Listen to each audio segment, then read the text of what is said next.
Assalamualaikum warahmatullahi wabarakatuh. Saya Novia Agustina dengan NPM 18106310 dari kelas 6B ingin memaparkan tugas individu tentang proses inovasi pendidikan.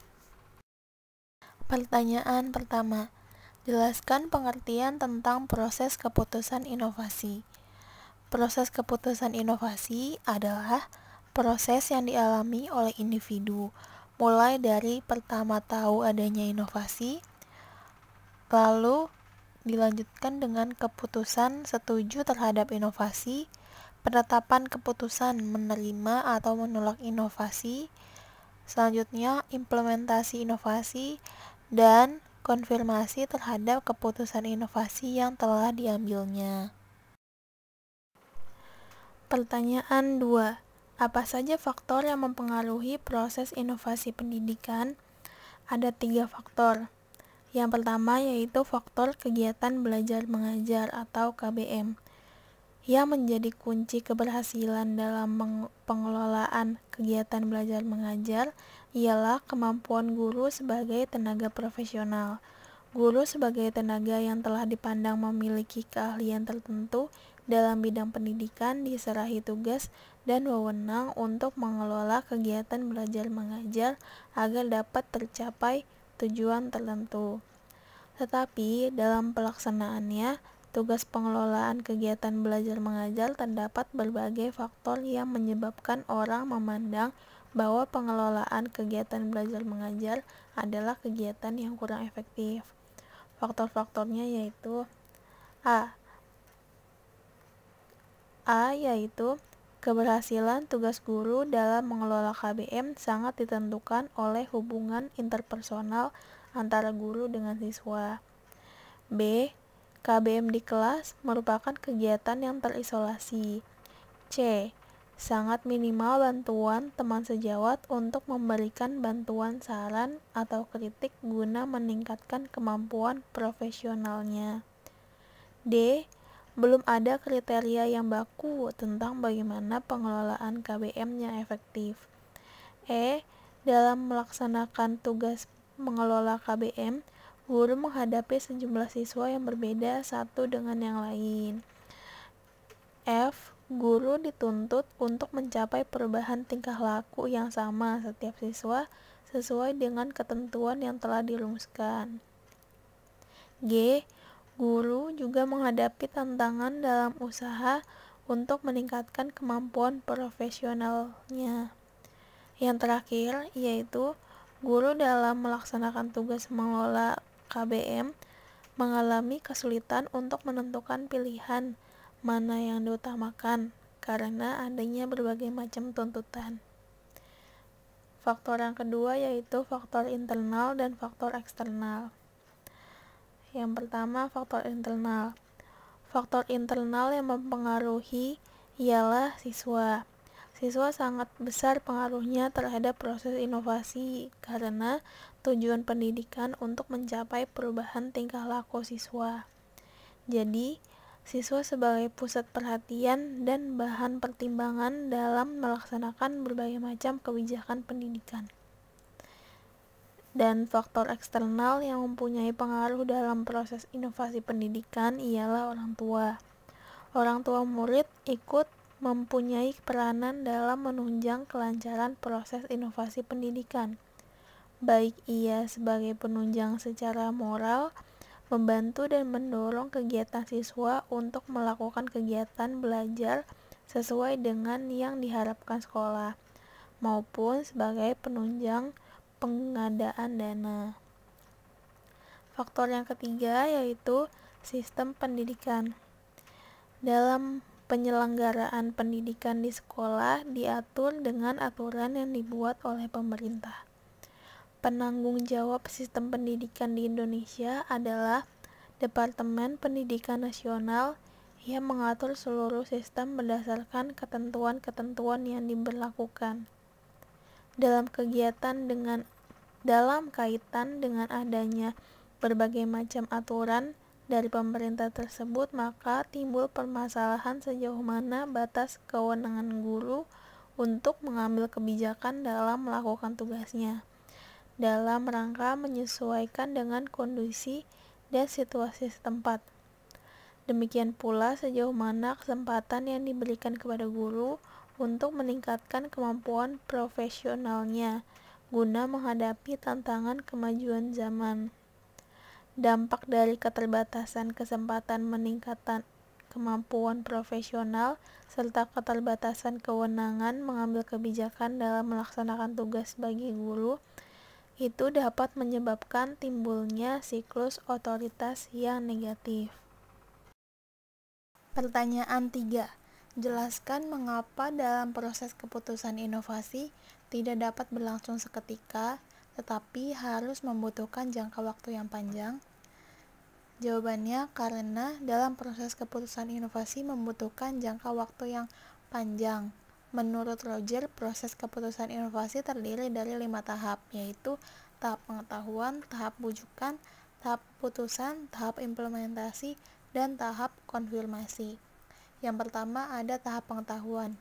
Tahap pengetahuan yaitu tahap pada saat seseorang menyadari adanya suatu inovasi dan ingin tahu bagaimana fungsi inovasi tersebut. Contohnya, di sekolah X, kepala sekolah mengadakan rapat dengan guru-guru yang mengajar di sekolah. Kepala sekolah memberikan informasi tentang model pembelajaran mind mapping yang dapat meningkatkan kreativitas siswa. Para guru yang menerima informasi tentang metode pembelajaran tersebut dengan cepat menerima informasi yang disampaikan kepada mereka. Hal ini disebabkan karena para guru inilah yang mengemukakan permasalahan peningkatan kreativitas siswa.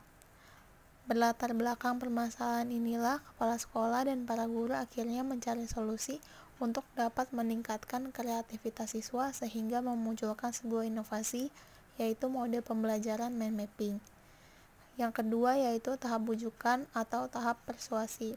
Pada tahap ini, proses keputusan inovasi, seseorang membentuk sikap menyenangi atau tidak menyenangi terhadap inovasi. Contohnya, setelah kepala sekolah memberi informasi tentang model pembelajaran mind mapping, ada beberapa guru yang mempunyai pandangan atau argumennya sendiri setelah mengetahui lebih rinci tentang model pembelajaran mind mapping. Beberapa guru ini berpendapat jika model pembelajaran mind mapping akan memakan waktu yang lama, memerlukan alat tulis yang banyak seperti spidol warna-warni, sehingga menurut beberapa guru, model pembelajaran mind mapping tidak cocok diterapkan di sekolah X. Maka dari itu dibutuhkan dukungan sosial untuk meyakinkan beberapa guru tersebut bahwa model pembelajaran mind mapping ini cocok diterapkan. Yang ketiga ada tahap keputusan. Tahap keputusan dari proses inovasi berlangsung jika seseorang melakukan kegiatan yang mengarah untuk menetapkan, menerima atau menolak inovasi. Contohnya yaitu setelah adanya dukungan sosial kepada guru yang mempunyai pendapat yang berbeda atau guru yang menolak inovasi, akhirnya guru itu pun mempunyai keputusan setuju dengan inovasi yang direncanakan, yang berarti inovasi tersebut diterima. Yang keempat ada tahap implementasi. Tahap implementasi dari proses keputusan inovasi terjadi apabila seseorang menerapkan inovasi. Keputusan menerima gagasan atau ide baru dibuktikan dalam praktek. Pada umumnya, implementasi tentu mengikuti hasil keputusan inovasi. Contohnya, setelah diberlakukan inovasi yaitu model pembelajaran mind mapping, dalam implementasinya inovasi tersebut mengalami modifikasi agar lebih sesuai dengan kriteria dan kebutuhan para siswa di sekolah. Yang terakhir yaitu tahap konfirmasi. Pada tahap konfirmasi ini, seseorang mencari penguatan terhadap keputusan yang telah diambilnya, dan ia dapat menarik kembali keputusannya jika memang diperoleh informasi yang bertentangan dengan informasi semula. Contohnya, setelah inovasi tersebut dimodifikasi, ternyata tidak selaras atau bertentangan dengan informasi semula, yang mengakibatkan guru merasa pembelajarannya kurang efektif. Maka dari itu, keputusan proses inovasi membutuhkan jangka waktu yang lama karena harus melewati 5 tahap tersebut. Pertanyaan 4. Sebutkan dan jelaskan ciri pokok keputusan inovasi yang membedakannya dengan tipe keputusan lainnya. Jawabannya yaitu ciri pokok keputusan inovasi yang merupakan perbedaannya dengan tipe keputusan yang lain adalah dimulai dengan adanya ketidaktentuan tentang sesuatu, yaitu inovasi. Misalnya, kita harus mengambil keputusan antara menggunakan alat peraga atau media pembelajaran berbasis IT. Maka, keputusan ini adalah keputusan inovasi. Proses pengambilan keputusan mau atau tidak mau menggunakan media pembelajaran berbasis IT dimulai dengan adanya serba ketidaktahuan atau serba tidak ketentuan tentang media pembelajaran berbasis IT. Masih terbuka berbagai macam alternatif, mungkin lebih menghemat waktu KBM, lebih mengonstruksi siswa, tetapi juga memerlukan fasilitas yang memadai seperti infokus dan lainnya. Untuk sampai pada keputusan yang mantap, menerima atau menolak media pembelajaran berbasis IT, itu perlu informasi. Dengan kejelasan informasi akan mengurangi ketidaktentuan dan berani mengambil keputusan. Pertanyaan 5. Zaltman, Duncan, dan Holbach pada tahun 1973 membagi proses inovasi dalam organisasi menjadi 2 tahap, yaitu tahap permulaan dan tahap implementasi. Jelaskan langkah-langkah pada 2 tahapan, yaitu tahap permulaan dan tahap implementasi. Yang pertama ada tahap permulaan. Langkah-langkahnya yaitu ada langkah pengetahuan dan kesadaran. Sebelum inovasi dapat diterima oleh calon penerima harus sudah menyadari bahwa ada inovasi dan dengan demikian ada kesempatan untuk menggunakan inovasi. Yang kedua, langkah pembentukan sikap terhadap inovasi. Dalam tahap ini, seseorang membentuk sikap terhadap inovasi. Dari hasil penelitian menunjukkan bahwa sikap terhadap inovasi memegang peranan yang penting untuk menimbulkan motivasi untuk ingin merubah atau mau menerima inovasi. Paling tidak ada 2 hal dari dimensi sikap yang dapat ditunjukkan terhadap adanya inovasi, yaitu sikap terbuka terhadap inovasi yang ditandai dengan adanya kemauan untuk mempertimbangkan inovasi, mempertanyakan inovasi, dan merasa bahwa inovasi akan dapat meningkatkan kemampuan dalam menjalankan fungsinya. Yang kedua yaitu memiliki persepsi tentang potensi inovasi yang ditandai dengan adanya pengamatan yang menunjukkan bahwa ada kemampuan seseorang untuk menggunakan inovasi. Yang kedua, seseorang telah mengalami keberhasilan pada masa lalu dengan menggunakan inovasi. Yang ketiga, adanya komitmen atau kemauan untuk bekerja dengan menggunakan inovasi. Langkah selanjutnya yaitu langkah pengambilan keputusan. Pada langkah ini, segala informasi tentang potensi inovasi dievaluasi. Jika unit mengambil keputusan menganggap bahwa inovasi itu memang dapat diterima dan ia senang untuk menerimanya, maka inovasi akan diterima dan diterapkan. Demikian pula sebaliknya. Yang kedua, ada tahap implementasi. Pada langkah ini, kegiatan yang dilakukan ialah menggunakan inovasi atau menerapkan inovasi. Ada 2 langkah yang dilakukan, yaitu langkah awal atau permulaan implementasi. Pada langkah ini, organisasi mencoba menerapkan sebagian inovasi.